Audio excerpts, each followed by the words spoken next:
اتعلمي تعملي انتعاش في حياتك الزوجية والأسرية كل فترة علشان تعرفي تكملي حياتك بطريقة لطيفة، وتابعي معايا هتشوفي أفكار كتير جدا.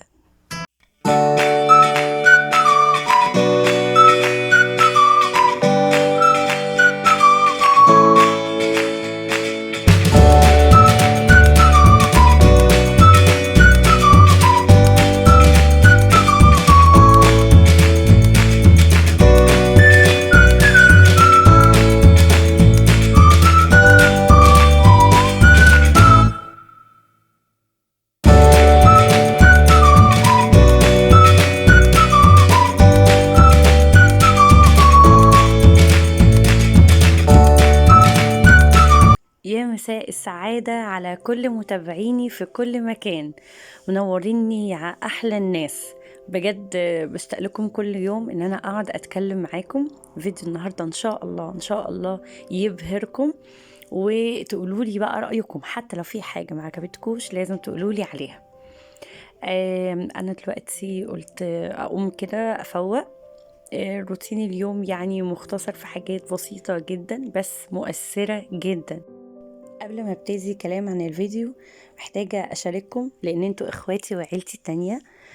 في بنوتة عسل جدا اسمها مريومة، وعاملة قناة اسمها ميك اب باي مريومة، بتقدم فيديوهات مفيدة جدا من وجهة نظري. أولا بتقدم لوكات ميك اب بماتيريال معقولة جدا ان احنا أي حد ممكن يشتريها.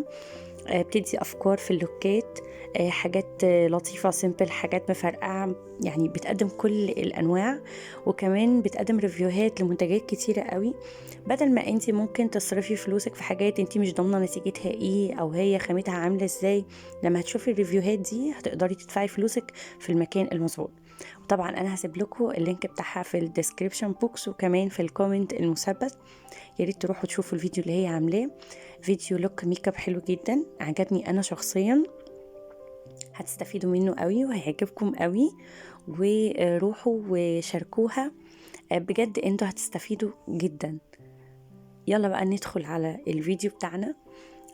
كمان انا قلت ابتدي بقى بالمشروب بتاعي علشان مخمخ كده واقعد افكر يعني ازاي الافكار اللي في دماغي انظمها وارتبها، لان هي دي الفترة الاخيرة ساعات كتير بحيث ان عندي افكار كتير بس مش عارفة انظمها، فلازم اخد وقتي عشان اقدر انظمها. ممكن اعمل ايه مع ايه قبل ايه، الكلام ده. مسكت الورقة والقلم وقعدت اكتب كل افكاري ونظمتها.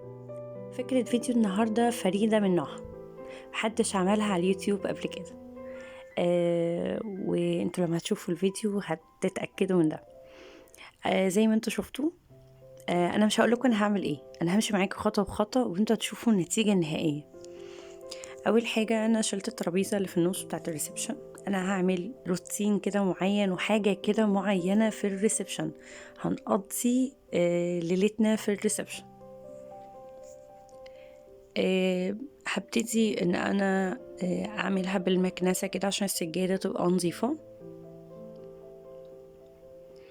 دي مواسير عندي كانت بتاعت حاجة قبل كده وفكتها خلاص بقيت مش محتاجاها، بس أنا بسيبها دايما. يعني أي حاجة من الحاجات اللي أنا بحس إن أنا ممكن أعيد استخدامها بطريقة تانية أنا بخليها. ولو تفتكروا قبل كده عملت حاجات في غرف ولادي من فترة كده كبيرة، ويعني تقريبا كان من سنة، وكنت عم بعمل بيها برضو. المهم أنا مسكت المواسير دي.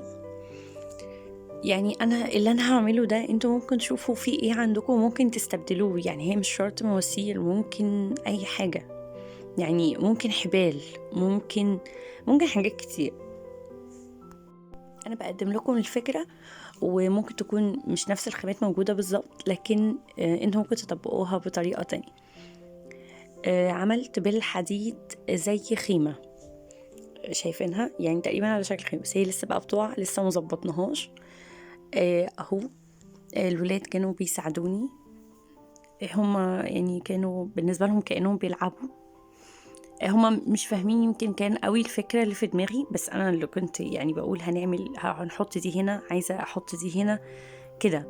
وهما بقى بيحاولوا يساعدوني عشان مغطيش كتير وظهري وكده يعني. بس يعني أنا عايزة أقول لكم إن الليلة دي فرقت معانا بشكل مش طبيعي. وتلاحظوا انا مشغله على التلفزيون صور كده للفايرز، اللي هي الحاجات اللي فيها اضاءه وحاجات ناريه كده وحركات، يعني حركات. بصوا، هبتدي افرش السجاده اللي هي المفارش الفرو. هبتدي احط على الحديد اللي احنا عملناه زي خيمه ده. في عندي كان طل وعندي كان اورجانزا، فانا كنت عماله بجرب هحط ايه من فوق، لان انا هعملها زي خيمه بالظبط، يعني الشكل من بره كانها خيمه بالظبط.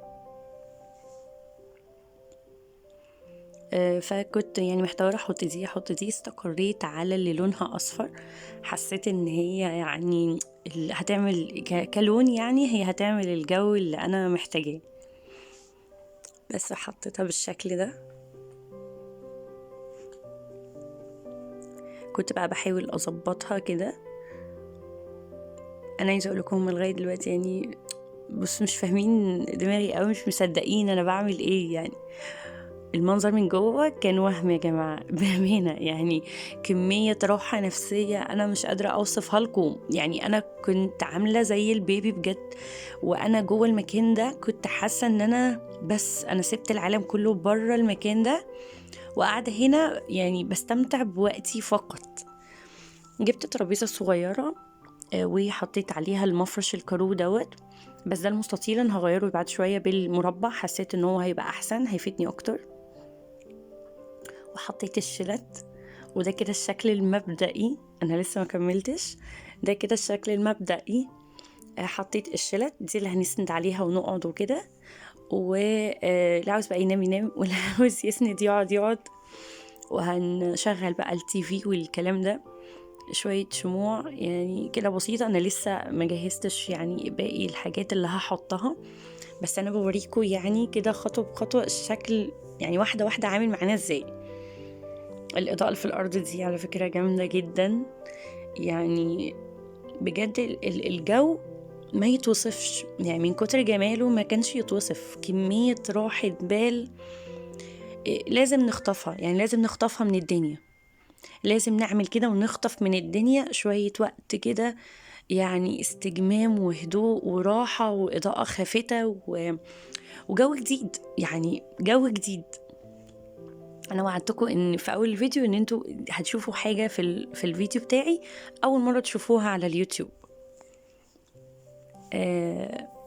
بس وبعدين بقى قلت اشغل، يعني زي ما انا قلت لكم كده التلفزيون، بس حطينا كده شويه صور مبهجه جدا بقى، انوار اللي هي بقى يعني صور الكريسماس دايما هي اللي بتبقى شكلها يعني فظيع قوي. الشجر والاضاءات والنجوم والحاجات اللي زي كده. في شويه صور كده كنا مجمعينها وكانت مديه يعني جو جامد جدا، مع بقى الديكور اللي انا عاملاه على الترابيزه.